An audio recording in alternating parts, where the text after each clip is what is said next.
In today's video, I'm going to teach you how to use Claude and Overleaf to create an academic report template in LaTeX.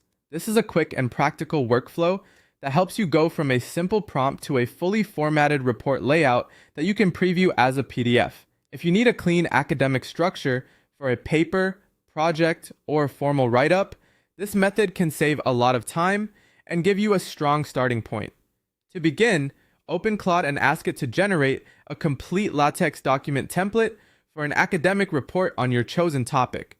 Be clear in your prompt and include the topic you want the report to focus on. The goal here is to get a full LaTeX template, not just a title page or outline. You want Claude to provide a complete document structure that you can immediately test and edit.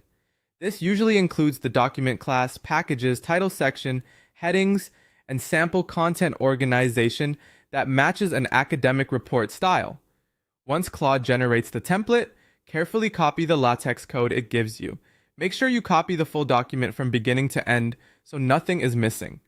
LaTeX depends on correct syntax, so even a small omission can cause errors later. It's a good idea to double check that the code includes the opening setup as well as the closing part of the document before moving on. Next, go to overleaf.com and create a new blank project. Overleaf is a browser-based LaTeX editor, which makes it easy to work with LaTeX without installing anything on your computer. After the blank project opens, locate the main text file. This is usually the default file where your document content is stored, and it's the place where you'll paste the template you copied from Claude. Now replace the existing content in main.txt with the LaTeX code you copied. Paste everything in carefully so the document remains properly formatted.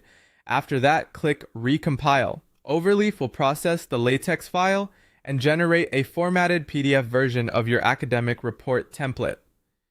At this point, you should be able to see the report structure displayed as a PDF preview.